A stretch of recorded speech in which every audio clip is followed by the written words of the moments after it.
नमस्कार दोस्तों, आज हम देखते हैं चक्रवृद्धि ब्याज जिसमें समय 3 वर्ष दिया हो। इससे पहले दोस्तों मैं 2 वीडियो डाल चुका हूं जिसमें समय 2 वर्ष दे रखा हो।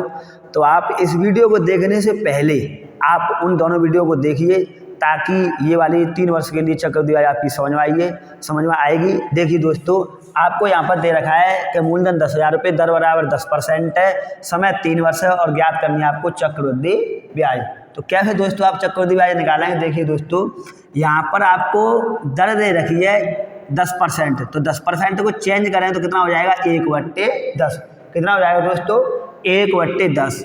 अब अपन यहाँ पर लिखेंगे 10,000 रुपये मूलधन। तो 10,000 रुपये मूलधन लिखेंगे तो 3 वर्ष के लिए आप ऐसे करके लिखेंगे। 3 वर्ष के लिए हमें ये 3 लकीर खींचनी पड़ेंगी और ये तीनों वर्ष के लिए पहले वर्ष साधारण ब्याज आएगी, यानी जैसे 1/10। हम 10 का 1/10 निकालेंगे तो यहाँ आएगा 1,000 रुपये और इधर भी आएगा दोस्तों 1,000 रुपये और इधर भी आएगा 1,000 रुपये। तो ये तीनों साल की साधारण ब्याज आई है अपने पास।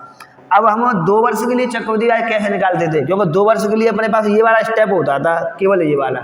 तो अब 2 वर्ष के लिए ये होता था, तो इससे पहले ये वाली ब्याज थी, तो इस वाली ब्याज पर हम 1/10 चलाते थे। तो इस पर 1/10 चलाएंगे तो कितना हो जाएगा? 100 रुपये। कितना हो जाएगा दोस्तों? 100 रुपये।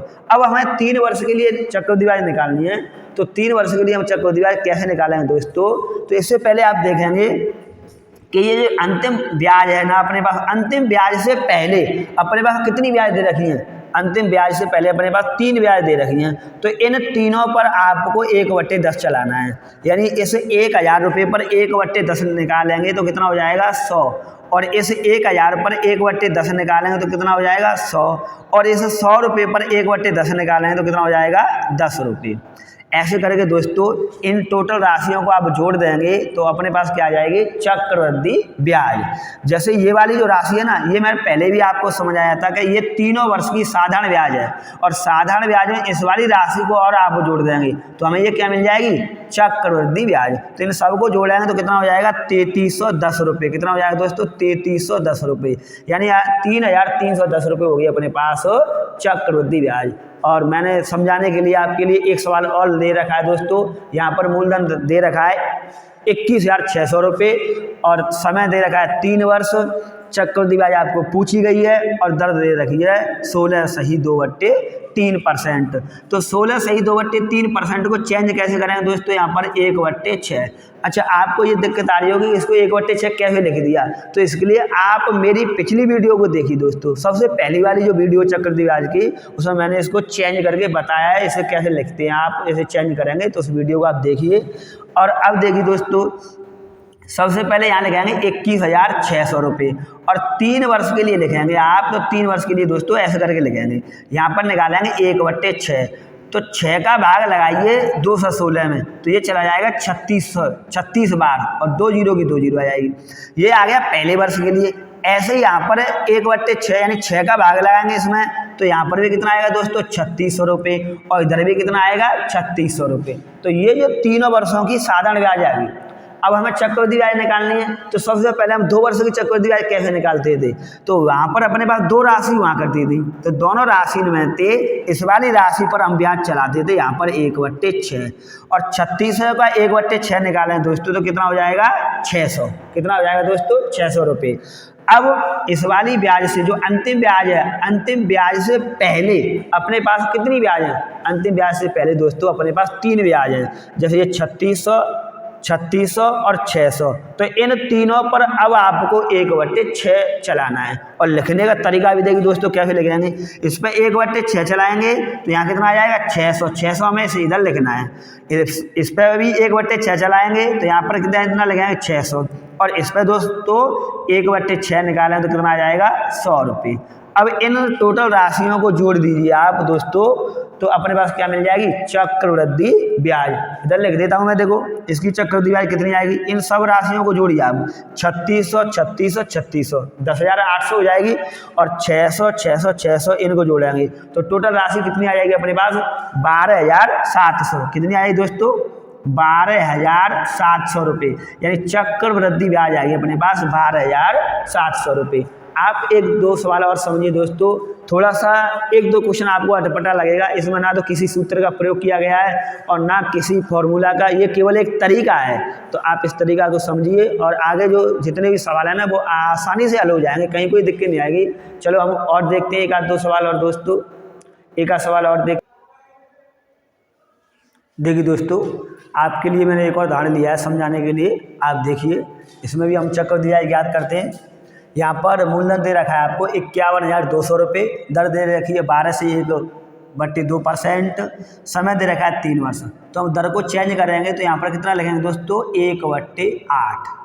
अब देखिए दोस्तों, अच्छा 1/8 आपकी जैसे समझ में नहीं आ रही कैसे लिख देते हैं, तो मैंने आपको बताया था कि आपको इनसे पहले मैं 2 वीडियो डाल चुका हूँ, आप उन दोनों वीडियो को देखिए, अन्यथा नहीं तो आप ऐसे करके देखिए कि 12 को इससे गुणा करना 24 और 1 25, यानी 25/2 हो जाएगा। अब यहाँ से परसेंट का चिन्ह उठाएंगे तो नीचे क्या लगाएंगे आप, 100। तो 25 तो एक बार और 25 चौक 100, तो ये हो जाएगा 1/8। ऐसे करके आ जाता है दोस्तों, ये कहीं कोई दिक्कत नहीं, बिल्कुल। देखिए अब आगे यहाँ लेते हैं अब मूलधन, यानी मूलधन दे रखा है अपन को 51,200 रुपये। अब 3 वर्ष के लिए तो अपन लेंगे 3, यानी 3 तरीका से ऐसे करेंगे, 3 लकीर खींचेंगे और यहाँ लेकर आएंगे 1/8।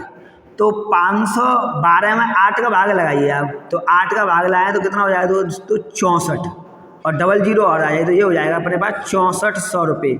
इधर भी ये 6400 आ जाएगा और इधर भी दोस्तों 6400 आ जाएगा। अब हम यहाँ निकालेंगे इसके लिए 1/8 भाग, तो 1/8 भाग निकालें तो कितना हो जाएगा दोस्तों, 800 रुपये। ये तो हो गया 2 वर्ष के लिए, आपने 2 वर्ष के लिए पहले पढ़े थे। तो अब निकालने हमने 3 वर्ष के लिए, तो इस वाली राशि से पहले अपने पास कितनी राशि है, 3 राशि हैं। तीनों राशियों पर आप 1/8 भाग निकालिए। तो यहाँ पर 1/8 निकालेंगे तो कितना हो जाएगा, 800। इधर निकालेंगे 1/8 तो कितना हो जाएगा, 800। और इसका 1/8 निकालेंगे दोस्तों तो कितना हो जाएगा अपने पास यहाँ पर 100 रुपये। अब देखिए दोस्तों, ये वाली जो राशि आई है ना अपने पास, ये आई है अपने पास चक्रवृद्धि ब्याज, यानी टोटल राशि आएगी चक्रवृद्धि ब्याज। और इस वाली राशि को आप बोलेंगे साधारण ब्याज। क्या हो जाएगी दोस्तों, साधारण ब्याज। अब इन सब टोटल राशियों को जोड़ दीजिए। अब जोड़ेंगे तो आपके पास 6,000 6,000 6,000 यानी 18,000 तो ये हो जाएगा। तो 18,000, इसके बाद में दोस्तों 400 400 400 1200 1200 और 800 2000 2800 2800 और 100 2900 2900 और 800 3700। कितना हो जाएगा दोस्तों, 3700। तो अब इनको आपको 18,000 में 3700 को जोड़ेंगे, तो 18,000 और 3700 को जोड़ेंगे तो कितना हो जाएंगे, 21,700 रुपये। यानी इन सब को टोटल राशियों को आप जोड़ देंगे तो अपने पास यहाँ पर जो CI है दोस्तों, आपके पास जो चक्रवृद्धि ब्याज है, चक्रवृद्धि ब्याज कितनी हो जाएगी, 21,700 रुपये। कितनी ब्याज आएगी दोस्तों, 21,700 रुपये आ जाएगी। ऐसे करके चक्रवृद्धि ब्याज निकाल लेंगे अपन।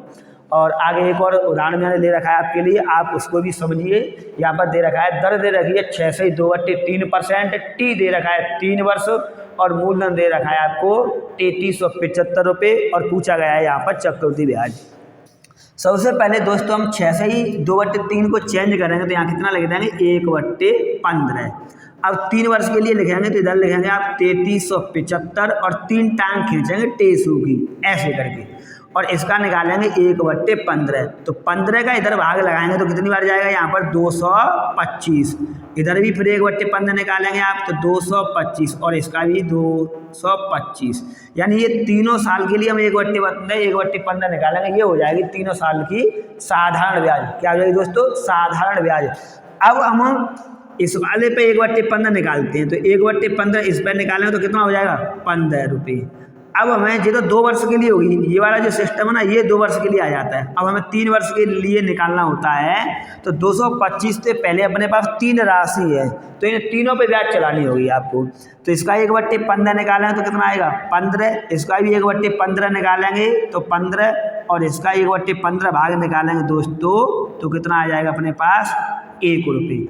अब इन सब राशियों को आप जोड़ दीजिए, तो इन सब राशियों को आप जोड़ेंगे तो ये हो जाएगा अपने पास यानी 675 रुपये। ये कितना हो जाएगा दोस्तों, 675 रुपये ये हो जाएगा। 675 रुपये में आप 15 जोड़ देंगे तो 690 हो जाएगा।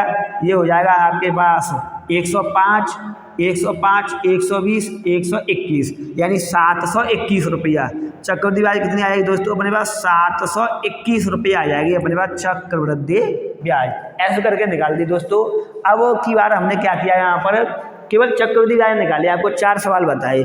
तो इससे और आगे चलते चक्रवृद्धि ब्याज के अलावा हम इस वाले तरीके से, एक ही तरीके से हम क्या क्या निकाल सकते हैं। जैसे आप देखिए यहाँ पर हम इसमें आप चक्रवृद्धि ब्याज निकाल सकते हैं, चक्रवृद्धि ब्याज और साधारण ब्याज का अंतर निकाल सकते हैं, साधारण ब्याज निकाल सकते हैं 3 वर्षों की, मिश्र दर निकाल सकते हैं, और आप दूसरे वर्ष की चक्रवृद्धि ब्याज निकाल सकते हैं, और तीसरे वर्ष की चक्रवृद्धि ब्याज भी निकाल सकते हैं एक ही तरीका से। देखिए दोस्तों, हम और अगले उदाहरण देखेंगे, इन सब चीज़ों को आपको अगले वाले उदाहरण बताएंगे, तो आप देखते रहिए आगे। देखिए दोस्तों, अब कि हमने यहाँ पर क्या दे रखा है कि मूलधन ले रखा है अपने लिए 16,000 रुपये, दर दे रखी है 5%, समय दे रखा है 3 वर्ष।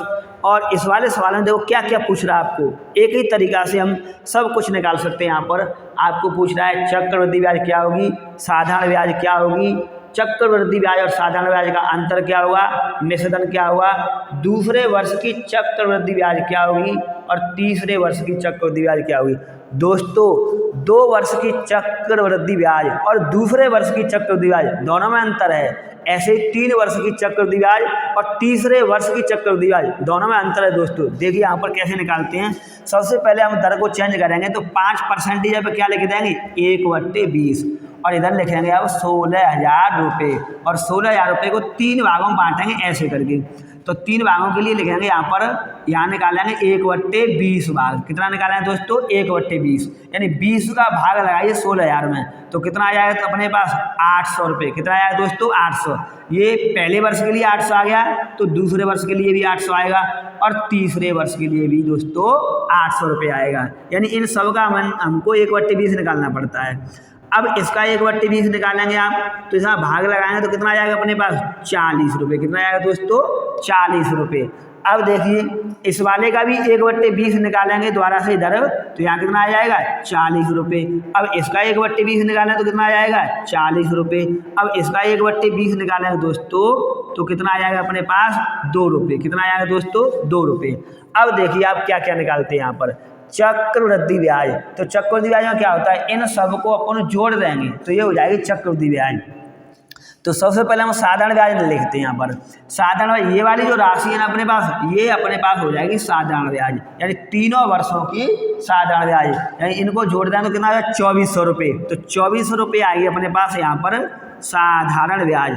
और साधारण ब्याज में 40, 40, 40 और 2 इनको भी जोड़ देंगे आप, तो क्या मिल जाएगी अपन को यहाँ पर चक्रवृद्धि ब्याज। तो ये हो जाएगा 2400 रुपये में आप 122 रुपये और जोड़ दीजिए, तो कितना हो जाएंगे 2522 रुपये। यानी चक्रवृद्धि ब्याज कितनी आएगी दोस्तों 2522 रुपये। अब देखिए ये वाला जो भाग है ना, ये वाला जो भाग है आपका, ये हो जाएगा चक्रवृद्धि ब्याज और साधारण ब्याज का अंतर। क्या हो जाएगा दोस्तों चक्रवृद्धि ब्याज और साधारण ब्याज का अंतर। तो कितना हो गया ये 122 रुपये। कितना हो जाएगा दोस्तों 122 रुपये। अब चक्रवृद्धि ब्याज यानी ये वाला भाग और इस दोनों भागों को जोड़ दिया आप इसमें, यानी चक्रवृद्धि ब्याज को 16,000 रुपये में जोड़ देंगे तो हमें क्या मिल जाएगा मिश्र धन मिल जाएगा दोस्तों। क्या मिल जाएगा दोस्तों मिश्र धन मिल जाएगा। तो अपन जोड़ेंगे यहाँ पर तो कितना हो जाएगा 18,000, ये जोड़ देंगे आप तो 18,522, 18,522 रुपये ये हो जाएगा दोस्तों मिश्र धन। अब देखिए ये कह रहा है दूसरे वर्ष की चक्रवृद्धि ब्याज। दोस्तों दूसरे वर्ष की चक्रवृद्धि ब्याज और 2 वर्ष की चक्रवृद्धि ब्याज में अंतर है दोस्तों। यहाँ पर देखिए ये वाली राशि और ये वाली और ये वाली, इन तीनों राशियों को आप जोड़ देते हैं यहाँ पर तो हो जाएगी 2 वर्ष की चक्रवृद्धि ब्याज। लेकिन हमें 2 वर्ष की चक्रवृद्धि ब्याज नहीं चाहिए, हमें चाहिए दूसरे वर्ष की। तो दूसरे वर्ष की चक्रवृद्धि ब्याज के लिए दोस्तों पहले वर्ष की साधारण ब्याज को हम छोड़ देंगे। अच्छा, पहले वर्ष की साधारण ब्याज और पहले वर्ष की चक्रवृद्धि ब्याज बराबर होती है दोस्तों, तो इसको हटाइए यहाँ से, तो इन दोनों को जोड़ेंगे। अब इन दोनों को जोड़ेंगे तो ये वाली जो राशि है ना, ये दोनों राशियाँ हो जाएंगे आपके दूसरे वर्ष की चक्रवृद्धि ब्याज। तो कितनी हो जाएगी 840 रुपये। कितनी हो जाएगी दोस्तों? 840 रुपये। अब हमें तीसरे वर्ष की चक्रवृद्धि ब्याज चाहिए, तो तीसरे वर्ष की चक्रवृद्धि ब्याज चाहिए दोस्तों, तो इसमें पहले वर्ष की चक्रवृद्धि ब्याज और दूसरे वर्ष की चक्रवृद्धि ब्याज नहीं जुड़ेगी, तो हम तीसरे वर्ष की निकालें तो तीसरे वर्ष के लिए निकालेंगे ऐसे करके दोस्तों। ये हो जाएगी अपने तीसरे वर्ष के लिए, तो 882 रुपये। कितना हो जाएगा दोस्तों? 882 रुपये, यानी 882 रुपये हो जाएंगे तीसरे वर्ष की चक्रवृद्धि ब्याज दोस्तों। आपकी समझ में अब तो आ रहा होगा दोस्तों, मैं समझ रहा हूँ, क्योंकि 2-3 सवाल हो गए आपके लिए। और एक ऐसा ही सवाल और देखते हैं जिसमें हम सब कुछ निकालेंगे, तो एक अगला सवाल और देखते हैं दोस्तों, बने रहिए हमारे साथ। देखिए दोस्तों, आपको समझाने के लिए मैंने एक उदाहरण और लिया है। यहाँ पर भी क्या है, देखो आपको मूलधन दे रखा है 20,000 रुपये, दर दे रखी है 10% और समय दे रखा है 3 वर्ष। पूछ क्या कह रहा है यहाँ पर पूछ रहा है आपको तीनों सालों की साधारण ब्याज, तीनों वर्ष की चक्रवृद्धि ब्याज, चक्रवृद्धि ब्याज और साधारण ब्याज का अंतर, मिश्रधन और दूसरे वर्ष की चक्रवृद्धि ब्याज और तीसरे वर्ष की चक्रवृद्धि ब्याज। देखिए दोस्तों, सबसे पहले हम यहाँ पर दर को चेंज करते हैं। दर को चेंज करेंगे आप तो ये हो जाएगा 1/10 और इधर लिखेंगे अपन 20,000 रुपये की राशि। कितनी लिखेंगे दोस्तों? 20,000 रुपये की राशि। अब यहाँ पर 20,000 रुपये को हम 3 हिस्सों के लिए लिखेंगे यहाँ, तो 1/10 यानी 20,000 का 1/10 निकालेंगे तो कितना हो जाएगा? 2,000। और इधर भी दोस्तों हमने 1/10 निकालना है तो कितना हो जाएगा? 2,000। और इसका भी 1/10 निकालना है तो कितना हो जाएगा दोस्तों? 2,000। अब हम सबसे पहले इस पर चलाएंगे 1/10 भाग, तो कितना आ जाएगा दोस्तों? 200 रुपये। कितना आएगा दोस्तों? 200 रुपये। अब इस वाली ब्याज से पहले अपने पास कितनी ब्याज है? 3 ब्याज, 1, 2, 3। इन तीनों पे अब हमको 1/10 चलाना है, तो इधर इस वाली राशि पे 1/10 चलाएंगे तो कितना आ जाएगा? इधर 200 रुपये। इस पे 1/10 चलाएंगे दोस्तों तो कितना आ जाएगा? 200 रुपये। और इस पर दोस्तों 1/10 चलाएंगे आप तो कितना आ जाएगा? 20 रुपये। कितना आएगा दोस्तों? 20 रुपये। और ये वाली जो राशि होती है ना, ये वाली जो भाग होता है, ये तीनों वर्षों की आएगी साधारण ब्याज। तो 3 वर्षों की साधारण ब्याज कितनी हो जाएगी दोस्तों? 6,000 रुपये। कितनी हो जाएगी? 6,000 रुपये। अब हमें चाहिए चक्रवृद्धि ब्याज, तो इस साधारण ब्याज में इस वाली राशि को, इसको और इसको, इन चारों राशियों को जोड़ देंगे अपन तो हमको मिल जाएगी चक्रवृद्धि ब्याज। तो कितनी हो जाएगी दोस्तों? 6620 रुपये। कितनी हो जाएगी दोस्तों? 6620 रुपये। अब चक्रवृद्धि ब्याज और साधारण ब्याज का अंतर क्या हुआ दोस्तों? तो ये वाली जो राशि है ना अपने पास, ये हमेशा चक्रवृद्धि ब्याज और साधारण ब्याज का अंतर होगा, तो कितना हो जाएगा? 620 रुपये। चक्रवृद्धि ब्याज और साधारण ब्याज का अंतर कितना आ गया दोस्तों? 620 रुपये आ गया। अब हमें चाहिए मिश्रधन, तो मिश्रधन का मतलब क्या हुआ दोस्तों? मूलधन में चक्रवृद्धि ब्याज को जोड़ देंगे तो हमें क्या मिल जाएगा? मिश्रधन मिल जाएगा। क्या मिल जाएगा दोस्तों? मिश्रधन। यहाँ पर मूलधन कितना है? 20,000 रुपये और चक्रवृद्धि ब्याज कितनी है? 6,620 रुपये। जोड़ेंगे तो कितना हो जाएगा? 26,620 रुपये। अब आगे पूछ रहा है हमको दूसरे वर्ष की CI यानी दूसरे वर्ष की चक्रवृद्धि ब्याज। दोस्तों 2 वर्ष की चक्रवृद्धि ब्याज और दूसरे वर्ष की चक्रवृद्धि ब्याज में अंतर है। दूसरे वर्ष की चक्रवृद्धि ब्याज, ये वाली जो राशि होगी ना आपकी, ये दूसरे वर्ष की चक्रवृद्धि ब्याज होगी। क्या होगी दोस्तों? दूसरे वर्ष की चक्रवृद्धि ब्याज, यानी दूसरे वर्ष की चक्रवृद्धि ब्याज में पहले वर्ष की चक्रवृद्धि ब्याज नहीं जुड़ेगी। और पहले वर्ष की चक्रवृद्धि ब्याज और साधारण ब्याज हमेशा बराबर रहती है, क्योंकि ये मूलधन पर चलाई जाती है। क्लियर दोस्तों? तो यहाँ पर दूसरे वर्ष की जो चक्रवृद्धि ब्याज होगी वो कितनी होगी अपने पास? 2200 रुपये। कितनी हो जाएगी दोस्तों? 2200 रुपये। अब ऐसे ही तीसरे वर्ष की हम चक्रवृद्धि ब्याज लिखेंगे दोस्तों, तो तीसरे वर्ष की चक्रवृद्धि ब्याज क्या हो जाएगी अपने पास? ये वाली राशि, ये जो राशि है ना, ये हो जाएगी, चारों को जोड़ देंगे आप तो तीसरे वर्ष की चक्रवृद्धि ब्याज, यानी पहले और दूसरे वर्ष की चक्रवृद्धि ब्याज यहाँ पर भी नहीं लिखी जाएगी। तो कितनी हो जाएगी अपने पास? 2420 रुपये। कितनी हो जाएगी दोस्तों? 2420 रुपये। ऐसे करके आ गया दोस्तों। मैंने ये आपके पास मान लीजिए आपको 5-6 क्वेश्चन बताए होंगे और 5-6 क्वेश्चनों में क्या दे है कि मूलधन दे रखा है, मूलधन देने के बाद आपको चक्रवृद्धि ब्याज पूछी गई, या मूलधन देने के बाद आपको साधारण ब्याज मिश्रधन पूछा गया। अब की बार आपको मूलधन ना दे और फिर वो चक्रवृद्धि ब्याज पूछे या साधारण ब्याज पूछे तो कैसे निकालेंगे दोस्तों? आपको मूलधन नहीं देगा ना, तो आपको इनमें से ये जो मैंने 6 स्टेप लिखे हैं यहाँ पर, इन 6 स्टेप में से आपको कोई ना कोई एक स्टेप दिया जाएगा। अब मूलधन गायब कर देगा, तो मेरे हिसाब से आप इसी सवाल को समझिए। इसमें मैं मूलधन गायब कर देता हूँ। मूलधन गायब कर देंगे तो हम इसमें मूलधन कैसे निकालेंगे, कैसे ज्ञात करेंगे? तो आप बने रहिए मेरे साथ। देखिए दोस्तों कैसे निकालते हैं। देखिए यहाँ पर सबसे पहले हम इसको हटाते हैं, यहाँ से मिटा देते हैं। तब देखिए आप, देखिए दोस्तों, अब यहाँ से मूलधन को भी हटा देते हैं। 20,000 रुपये मूलधन है, ध्यान रखना। देखो अपना मूलधन 20,000 रुपये आएगा, इसको भी हटा दीजिए आप 20,000 रुपये। अब आपको यहाँ पर मूलधन पूछ रहा है, मूलधन आपको निकालना है, तो हम मूलधन कैसे निकालें दोस्तों? देखिए आप ध्यान से, यहाँ जब मूलधन अपने पास गायब हो जाता है तो दर को हम तो चेंज करेंगे, 1/10 लिखेंगे। अब ये 3 वर्ष आ गया, तो 3 वर्ष के लिए यदि समय 3 वर्ष है तो इस नीचे वाली राशि का हम करते हैं क्यू, और ऊपर यदि कोई राशि हो तो कोई दिक्कत नहीं है अपन को। यहाँ नीचे वाली राशि का हम करेंगे क्यू। यदि समय 2 वर्ष होता है तो इसके लिए हम करते हैं वर्ग। यदि समय 4 वर्ष होगा तो फिर हम घात 4 करके उसका गुणा कर देंगे। देखिए दोस्तों, यहाँ पर इसको हल करेंगे आप, तो ये कितना आ जाएगा? 1,000 रुपये। कितना आएगा दोस्तों? 1,000 रुपये। यानी 10 का क्यू कितना होता है? 1,000 रुपये। जो 1,000 रुपये ये आया ना, ये हमारा अब मूलधन माना जाएगा। माना कि मूलधन, एक्चुअल मूलधन नहीं, माना कि मूलधन। अब देखिए आप यहाँ से हल करेंगे इसको वैसे ही व्याल की तरीका से, यानी 3 वर्ष के लिए। तो अब 1,000 रुपये का निकालना पड़ेगा हमें 1/10 भाग, यहाँ पर निकालना पड़ेगा 1/10। तो 1,000 रुपये का 1/10 निकालना तो कितना हो जाएगा? 100 रुपये। इधर भी दोस्तों 100 रुपये हो जाएगा, इधर भी 100 रुपये हो जाएगा। अब इसका 1/10 निकाल लेंगे तो कितना हो जाएगा? 10 रुपये। अब इसका हमें 1/10 और निकालना है तो इधर 10 रुपये। इसका भी 1/10 निकालना है तो 10 रुपये, और इसका 1/10 निकालेंगे तो 1 रुपये। अब दोस्तों ये हमने ऐसे करके निकाल लिया। अब थोड़ा सा आपको यहाँ पर समझना होगा दोस्तों। देखिए दोस्तों, आपको ये वाली राशि दे रखी है, अब इनमें से इधर दे रखी है ना, मैंने अभी बताई थी कि ये 6 राशि दे रखी है।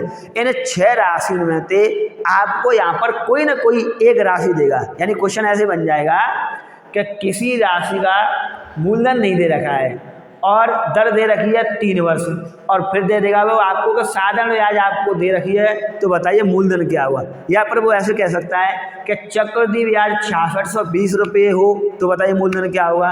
या पर चक्रवृद्धि ब्याज और साधारण ब्याज का अंतर दे रखा 620 रुपये, तो बताइए आप मूलधन क्या हुआ? तो देखिए दोस्तों, इनमें से कोई सी राशि मान लीजिए, आपका जो मन करे। 6 राशि है, 6 राशि में कोई सी मान लीजिए, सबसे अपना उत्तर बराबर आ जाएगा, सबसे मूलधन निकल आएगा। तो हम मान लेते हैं यहाँ पर साधारण ब्याज। कितनी मान लेते हैं दोस्तों? मान लीजिएगा अपन को साधारण ब्याज यहाँ पर दे रखी है। अब 6,000 रुपये अपन को साधारण ब्याज दे रखी है, तो अपने इधर सवाल में साधारण ब्याज क्या है? अपने सवाल में दोस्तों साधारण ब्याज कितनी हो जाएगी? 300 रुपये। इसका मतलब ये हो जाएगा कि 300 यूनिट, यानी 300 यूनिट की वैल्यू है। 300 यूनिट की वैल्यू दे रखी है आपको कितनी? 6,000 रुपये। कितनी दे रखी है दोस्तों? 6,000 रुपये। तो 1 यूनिट की वैल्यू कितनी होगी? यानी 300 से इसको काट देंगे तो कितनी आ जाएगी? कितनी आएगी दोस्तों? यहाँ पर 20 रुपये। यानी 1 यूनिट की वैल्यू कितनी आएगी? 20 रुपये। अब अपना मूलधन कितना दे रखा है? यहाँ पर मूलधन कितना माना था हमने? 1,000 रुपये। तो 1,000 से 20 का गुणा कर दीजिए, तो कितना हो जाएगा दोस्तों? 20,000 रुपये। कितना हो जाएगा? 20,000 रुपये। अच्छा, ये तो मैंने आपको साधारण ब्याज से लेकर बताई, आपको चक्रवृद्धि ब्याज से लेकर बता दीजिए, या आप चक्रवृद्धि ब्याज और साधारण ब्याज का अंतर लेके, यानी आपको कोई सी एक चीज़ देगा और आप आराम से आसानी से निकाल सकते हैं, कहीं कोई दिक्कत नहीं दोस्तों। यहाँ पर मूलधन कितना आ गया अपने पास? 20,000 रुपये। चलो एक और सवाल लेते हैं आपको समझाने के लिए, इसको हटाते हैं, चेंज करते हैं और आगे बने रहिए। अब देखिए दोस्तों, अब यहाँ पर आपको मूलधन नहीं दे रखा है। जब मूलधन नहीं दे रखा है तो हम मूलधन कैसे ज्ञात करेंगे? देखिए आपको यहाँ पर दे रखी है चक्रवृद्धि ब्याज और साधारण ब्याज का अंतर, और समय दे रखा है 3 वर्ष।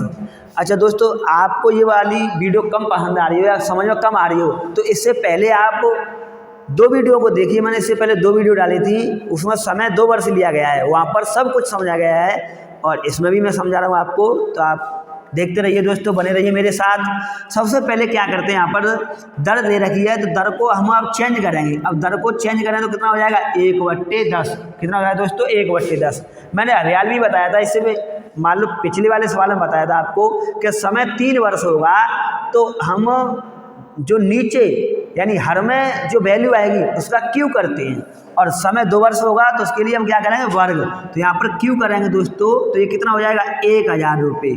जो 1,000 रुपये हो गया वो माना कि मूलधन हो गया, वास्तविक मूलधन नहीं, माना कि मूलधन। तो कैसे निकालें दोस्तों? अब ये मूलधन हो गया तो आपको पता है कि मूलधन पर हम राशि कैसे निकालते हैं। तो यहाँ पर निकालेंगे 1/10, यानी ये वाली जो 1/10 है, तो 1000 का 1/10 निकालेंगे तो कितना आ जाएगा 100 रुपये। इधर कितना आ जाएगा दोस्तों 100 रुपये, इधर भी कितना आएगा 100 रुपये। ये तीनों वर्षों की साधारण ब्याज आ गई। अब इस पे अपन 1/10 निकालेंगे तो कितना हो जाएगा 10 रुपये। इस वाली राशि पे 1/10 निकालेंगे, इस वाली राशि पर कितना निकालें 1/10 निकालें तो कितना हो जाएगा 10 रुपये। इस वाली राशि पे 1/10 तो 10 रुपये, और इस पर निकालेंगे आप 1/10 तो कितना हो जाएगा 1 रुपये। अब ये वाली निकाल लिया। अब आपको दे क्या रखा है यहाँ पर, चक्रवृद्धि ब्याज और साधारण ब्याज का अंतर। क्या दे रखा है दोस्तों, चक्रवृद्धि ब्याज और साधारण ब्याज का अंतर दे रखा है। तो आप यहाँ पर देखिए अपन का चक्रवृद्धि ब्याज और साधारण ब्याज का अंतर यहाँ पर क्या हुआ, देखिए दोस्तों ये वाला ही राशि है ना, ये हमेशा चक्रवृद्धि ब्याज और साधारण ब्याज का अंतर होगा। यानी कितना हो जाएगा 31 रुपये। यानी 31 यूनिट की वैल्यू दे रखी है आपको 279। तो 1 यूनिट बराबर कितना होगा, इससे इसको काटिए तो कितनी बार कट जाएगा 9 बार। तो 1 यूनिट बराबर आ गया दोस्तों 9। 1 यूनिट बराबर कितना आ गया दोस्तों 9 रुपये आ गया। तो अपना मूलधन कितना है 1000। तो 1000 यूनिट बराबर क्या हुआ, तो यहाँ पर 9 का गुणा कर देंगे तो 1000 यूनिट बराबर कितना हो जाएगा दोस्तों 9000 रुपये। तो अपने पास मूलधन कितना आ जाएगा दोस्तों 9000 रुपये। ऐसे करके मूलधन आ गया, आराम से निकाल सकते हैं, कहीं कोई दिक्कत नहीं दोस्तों। एक सवाल और समझिए, यहाँ पर भी आपको क्या दे रखा है, चक्रवृद्धि ब्याज और साधारण ब्याज का अंतर दे रखा है और आपको मूलधन पूछ रहा है। तो दोस्तों कैसे निकालेंगे, सबसे पहले हम दर को चेंज करेंगे तो 1/10 और समय 3 वर्ष दे रखा हुआ, तो हर में जो संख्या आएगी उसका करते हैं क्यू, और अंश में कोई संख्या आ जाए कोई दिक्कत नहीं है। आप देखिए आगे सवाल एक आध आएंगे, तो यहाँ पर क्यू करेंगे तो कितना हो जाएगा 1000 रुपये। कितना हो जाएगा दोस्तों 1000, और 1000 है वो आप हल करेंगे तो ऐसे करके 3। तो यहाँ पर निकालेंगे 1000 का 1/10 और 10 का लगाएंगे भाग तो कितना हो जाएगा 100 रुपये। इधर भी कितना निकालेंगे दोस्तों 100 रुपये, इधर भी कितना निकालेंगे 100 रुपये। यानी इन तीनों का भाग हमें 1/10 निकालना है तीनों साल के लिए। तो ये क्या हो जाती है अपने पास साधारण ब्याज। अब आपको आगे कैसे निकालते हैं, तो आपको इसको चेंज बंद कीजिए आप, तो ये हो जाएगा अपने पास 2 वर्ष के लिए, और 2 वर्ष के लिए निकालेंगे हम तो इस वाली ब्याज से पहले ये ब्याज है तो केवल इसी ब्याज पर चलेगी अपनी 1/10। तो इस पे 1/10 चलाएंगे तो कितना आ जाएगा 10 रुपये।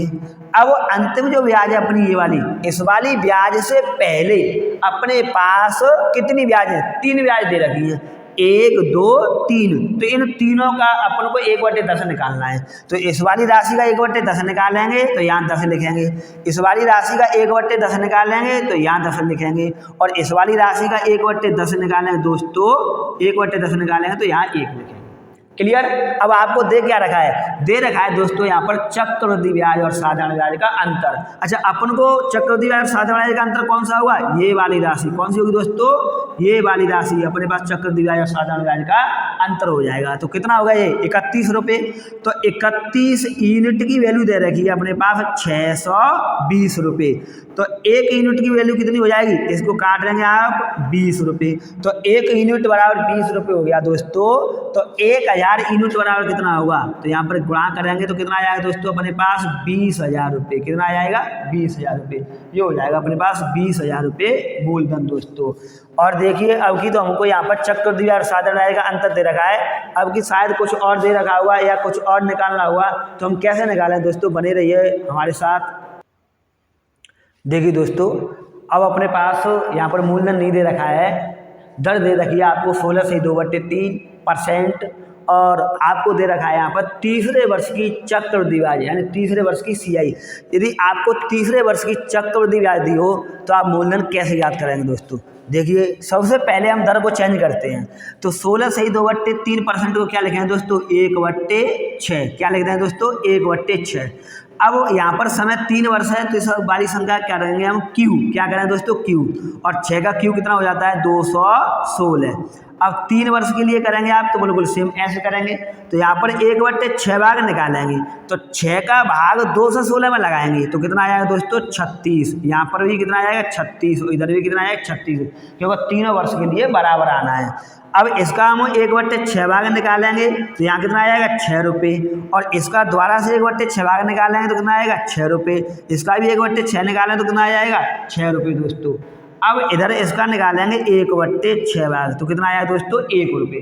अब सोचिए आपको दे क्या रहा है, तीसरे वर्ष की चक्रवृद्धि ब्याज। तो यहाँ पर तीसरे वर्ष की चक्रवृद्धि ब्याज कौन सी दे रखी होगी, ये वाली राशि।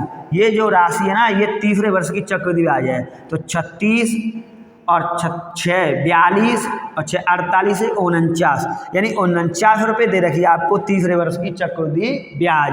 देखिए दोस्तों, 49 की वैल्यू कितनी दे रखी है, 24.50। तो अपने पास एक की वैल्यू कितनी आ जाएगी, 1/2, यानी 49 को इधर ले जाएंगे, काटेंगे तो कितनी हो जाएगी, 1/2। अब हमें मूलधन चाहिए, तो मूलधन कहाँ है, अपने पास ये वाली जो राशि होती है ना, ये मूलधन होता है। तो इस 216 का 1/2 निकालेंगे तो कितना आ जाएगा दोस्तों, 108 रुपये। तो मूलधन कितना आ जाएगा अपने पास यहाँ पर, 108 रुपये। ऐसे करके आप आसानी से निकाल सकते हैं दोस्तों। ये बहुत अच्छा तरीका है, कहीं कोई दिक्कत नहीं, कोई सूत्र का प्रयोग नहीं, किसी फॉर्मूला नहीं लगाना है, बस केवल एक तरीका है और अपने आप में तरीका एक यूनिक है, बहुत अच्छा तरीका है, मुझे बहुत पसंद है, बहुत अच्छा लगा दोस्तों। तो मैं भी आपको बता देता हूँ, शेयर कर देता हूँ आपके साथ साथ। एक सवाल और देखिए, ऐसा ही है, यहाँ पर दर दे रखी है 25%, तो चेंज कराएंगे तो कितनी हो जाएगी, 1/25। तो 3 वर्ष दिए रखी है, तो इसके लिए क्या करेंगे, क्यू, और 4 का क्यू करेंगे तो कितना हो जाएगा दोस्तों, 64। अब 3 वर्ष के लिए आप निकालेंगे तो ऐसे करके यहाँ पर 1/4 यानी 64 का 1/4 निकालें दोस्तों तो कितना हो जाएगा, 16 रुपये। तो पहले वर्ष के लिए 16 आ गया, और इधर भी निकालें तो कितना आ जाएगा, 16 रुपये, और इधर भी आ जाएगा दोस्तों 16 रुपये। अब इसका 1/4 निकालना है तो कितना आएगा दोस्तों, 4 रुपये। कितना आएगा, 4 रुपये। अब इस वाले का द्वारा, क्योंकि ये हो गई अपने पास अब चक्रवृद्धि ब्याज 2 वर्ष के लिए, हमें निकालनी पड़ती है 3 वर्ष के लिए, तो इस पर द्वारा निकालेंगे आप 1/4, तो 4 हो जाएगा। इस पर भी 1/4, तो 4 हो जाएगा, और इसका 1/4 निकालेंगे दोस्तों तो 1 हो जाएगा। अब यहाँ पर देखिए चक्रवृद्धि ब्याज और तीसरे वर्ष की चक्रवृद्धि ब्याज दे रखी है, तो इसमें तीसरे वर्ष की चक्रवृद्धि ब्याज कहाँ होगी, ये वाली राशि। तो 16, 4, 20, 24 और 1 25, कितना हो गया दोस्तों, 25, यानी 25 यूनिट बराबर वैल्यू दे रखी है अपन को 450। तो 1 यूनिट बराबर कितनी, 25 से काट दीजिए, 25 कम 25 बचेंगे 20, 25 अट्ठे 200। 1 की वैल्यू कितनी आ गई दोस्तों, 18 आ गई, और 1 की वैल्यू 18 आएगी, तो हमें चाहिए कितनी, 64 की वैल्यू। तो यहाँ 64 अपना मूलधन होगा, तो यहाँ गुणा करेंगे, तो 18 चौक 72, यहाँ आ जाएगी 7, और यहाँ गुणा करेंगे तो हम 18 छिक्का 108, 108 और 7 115, तो कितनी होगी दोस्तों, 1152 रुपये। यहाँ पर मूलधन कितना जाएगा दोस्तों, 1152 रुपये। ऐसे करके दोस्तों ये मैंने आपको सवाल बताया, यहाँ मूलधन नहीं है तब भी हम निकाल सकते हैं। अब देखते हैं कि जैसे समय अपना अगली वाली वीडियो में देखेंगे दोस्तों, जब अपने पास समय 2.5 वर्ष हो, 2.25 वर्ष हो, या 2 वर्ष 73 दिन हो, या मान लो 2 वर्ष 4 महीना हो, तो हम कैसे चक्रवृद्धि ब्याज निकाल पाएंगे दोस्तों। एक एक दिन की, ये एक ऐसा तरीका है दोस्तों, इससे आप एक एक दिन की चक्रवृद्धि ब्याज निकाल सकते हो, चाहे महीना दिया हो आपको, चाहे आपको दिना दिए हो, आप आराम से आसानी से निकाल सकते हैं, कहीं कोई दिक्कत नहीं है दोस्तों। तो मैं अगली वीडियो में आपको बताने वाला हूँ कि 2.5 वर्ष की ब्याज कैसे निकालेंगे, 2.25 वर्ष की ब्याज कैसे निकालेंगे, 2 वर्ष 4 महीने की ब्याज कैसे निकालेंगे दोस्तों, 2 वर्ष 73 दिन की ब्याज कैसे निकालेंगे। बने रहिए दोस्तों मेरे साथ, देखते रहिए आप।